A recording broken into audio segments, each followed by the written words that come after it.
जय हिंद दोस्तों। कुमार क्लासेस पर आप सभी का स्वागत है। तो आज हम इस नए लेक्चर में आप लोगों को बताने वाले हैं कि मोललता यहाँ पर रा लिख गया है गलती से, तो इसे हम कहते हैं मोललता। तो आज हम देखते हैं मोललता क्या होती है। तो आज मोललता के बारे में हम जानेंगे। तो देखो ये इसकी डिफिनीशन है, तो पहले इसे हम पढ़ लेते हैं।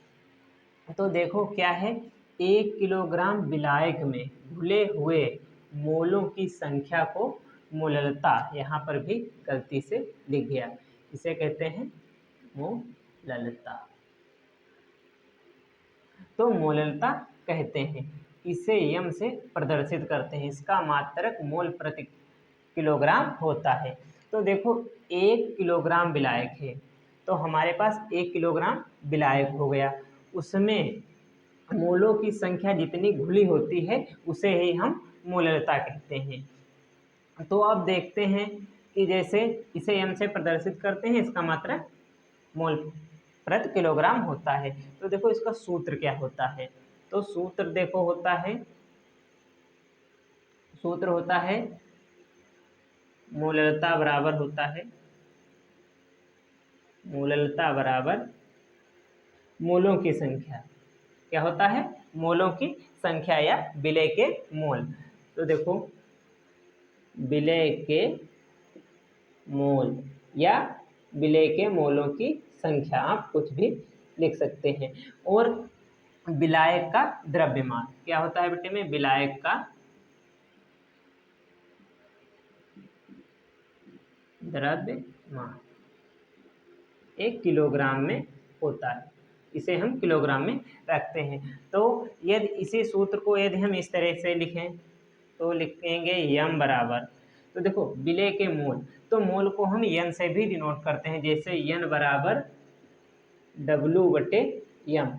तो देखो यहाँ पर यन क्या हो गया? ये तो मोल हो गया, ये क्या हो गया? मोल। यम डैश होता है, यम डैश क्या हो गया? ये हो गया अणु भार, ये पदार्थ का अणुभार होता है। और W क्या हो गया? ये पदार्थ का भार होता है। तो यहाँ पर देखो अब हम इसे लिख सकते हैं यम बराबर W/यम डैश, इसे हम लिख सकते हैं। अब यहाँ पर देखो इसे क्या लिखेंगे? विलायक का द्रव्यमान। तो विलायक का द्रव्यमान को हम लिख सकते हैं कैपिटल W से, तो हमने लिख दिया। यदि किलोग्राम में ना होकर ये ml में हो तो इसे हम लिख सकते हैं 1000 बटे में 1000 से भाग कर देंगे। तो जब 1000 से भाग कर देंगे तो ये किलोग्राम में हो जाएगा। तो देखो अब इसे हम क्या करते हैं, तो यहाँ से इसकी और इसकी गुणा होती है, इसकी और इसकी गुणा होती है। तो यम बराबर हम लिख सकते हैं, देखो W गुणे 1000, W गुणे 1000 बटे यम डैश गुणे कैपिटल W। तो देखो ये सूत्र हमारा बन चुका है। तो यहाँ पर इसे क्या कहते हैं? हम इसे कहते हैं मोललता। इसे क्या कहते हैं? इसे हम कहते हैं भार, पदार्थ का भार। और इसे क्या कहते हैं? पदार्थ का अणुभार। ये क्या हो गया? ये हो गया W को हम कहते हैं विलायक का द्रव्यमान या भार। द्रव्यमान को हो या भार कहो। तो देखो ये सूत्र निकल आया है। इसी की एक परिभाषा होती है कि मोलल विलयन किसे कहते हैं। इस पर अभी हम न्यूमेरिकल भी करेंगे, न्यूमेरिकल 1 या 2 करेंगे। और एक डिफिनेशन होती है मोलल विलयन। क्या होता है? मोलल विलयन। ये 1 नंबर में पूछ देता है कभी कभी, मोलल विलयन।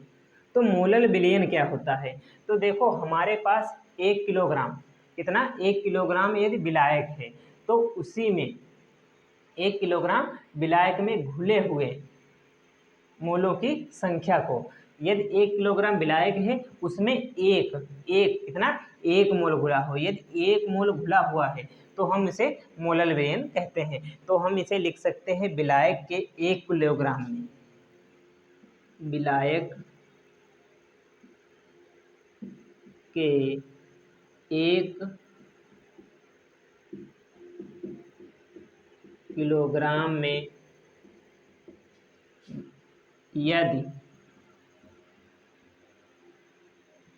पदार्थ का 1 मोल घुला हो तो उसे मोलल विलयन कहते हैं। तो उसे मोलल विलयन कहते हैं।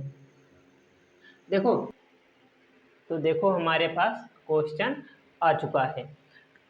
तो क्वेश्चन आ चुका है 2.5 ग्राम बेंजीन को 75 ग्राम जल में घोला जाता है, विलयन की मोललता ज्ञात कीजिए। तो आपको पहली बात इसमें सूत्र पता होना चाहिए। यदि सूत्र पता होगा तो आप इसे आसान तरीके से लगा सकते हैं। तो देखो सूत्र क्या होता है। तो सूत्र होता है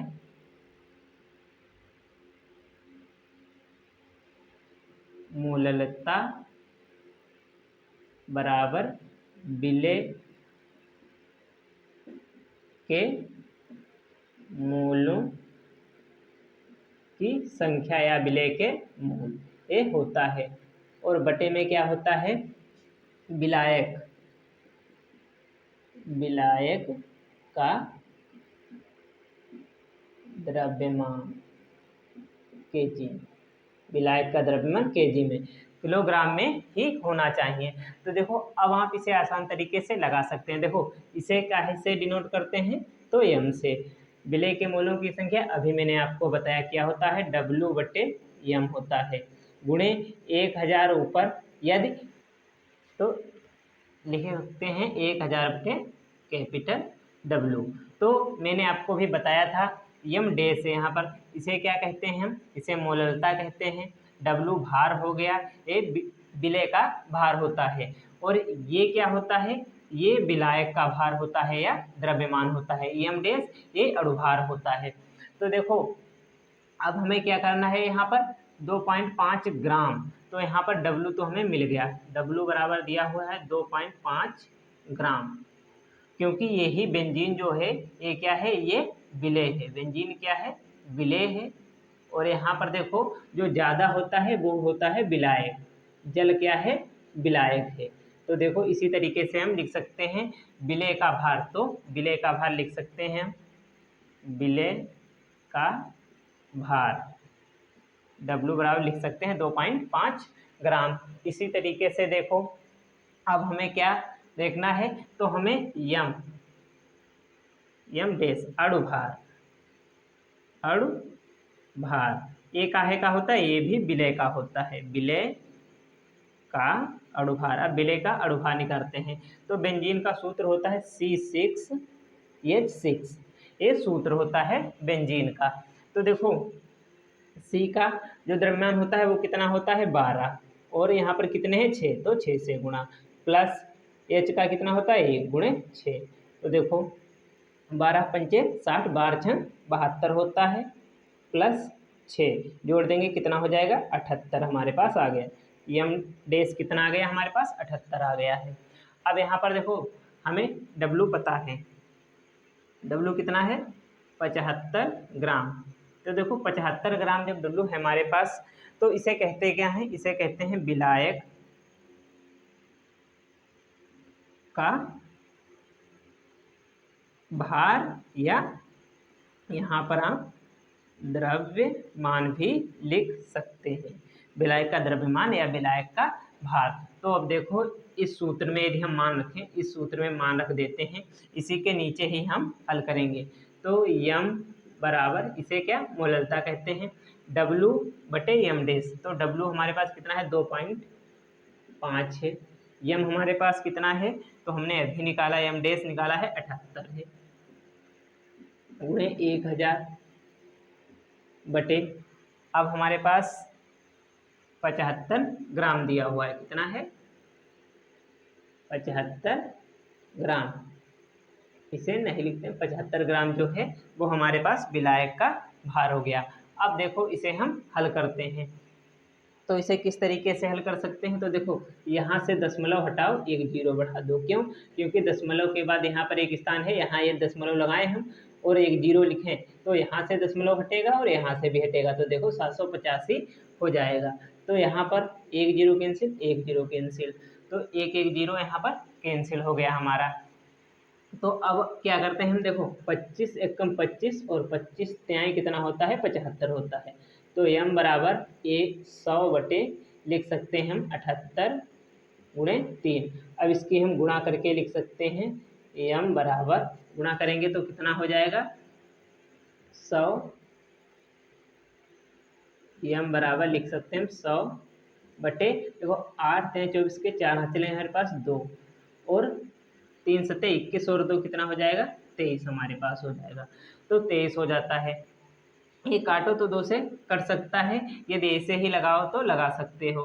तो देखो 2 से यदि हम काटें तो 2 50 हो जाएगा, और यहाँ पर 1 और यहाँ पर 1 और यहाँ पर 7 हो जाएगा। तो m बराबर आ जाएगा 50 1 1 7। तो आपको ये काटना आना चाहिए, इसे भाग करना आना चाहिए। तो 117 से हमें भाग देना है 50 को। तो 117 से 50 को भाग देना है, तो यहाँ पर दशमलव लगाएंगे और यहाँ पर एक जीरो बैठा देंगे, तब आप भाग आसान तरीके से कर पाएंगे। तो देखो यहाँ पर ये लगभग कितनी बार में, ये 4 बार में जाएगा। तो देखो 4 सते 28 के 8 हाथ से लगे हमारे पास 2, 4 एकम 4 और 2 कितना हो जाएगा 6 और 4 एकम 4। अब इसे हम घटाते हैं, तो देखो यहाँ पर जीरो से जाएगा नहीं आप, तो यहाँ से एक दहाई लेंगे, यहाँ पर भी नहीं तो यहाँ से लेंगे, तो यहाँ 10 हुआ। अब यहाँ 10 हुआ और 10 से यहाँ एक जाएगा, तो यहाँ 10 हुआ। तो 10 से जब 8 जाएंगे तो कितना बचेगा 2 बचेगा, 2 बच गया हमारे पास। अब यहाँ पर देखो एक चला गया, बचा 9, 9 से 6 गए कितना बचा 3, और 4 से 4 गए क्योंकि एक इधर चला गया तो कुछ नहीं, दशमलव लगा है एक जीरो यहाँ बढ़ा लेंगे। ये लगभग कितनी बार में जाएगा, तो ये लगभग 2 बार में चला जाएगा, तो इसे हम 2 बार में ले जाते हैं। अब इसे भाग करो या ना करो, आपका आंसर आ चुका है। तो इसे हम लिख सकते हैं 0.42, और इसका मात्रक क्या होता है, इसका मात्रक होता है मोल प्रति केजी या किलोग्राम। यदि वीडियो अच्छा लगा हो तो लाइक जरूर करना और चैनल को सब्सक्राइब जरूर करना और ज़्यादा से ज़्यादा शेयर करना।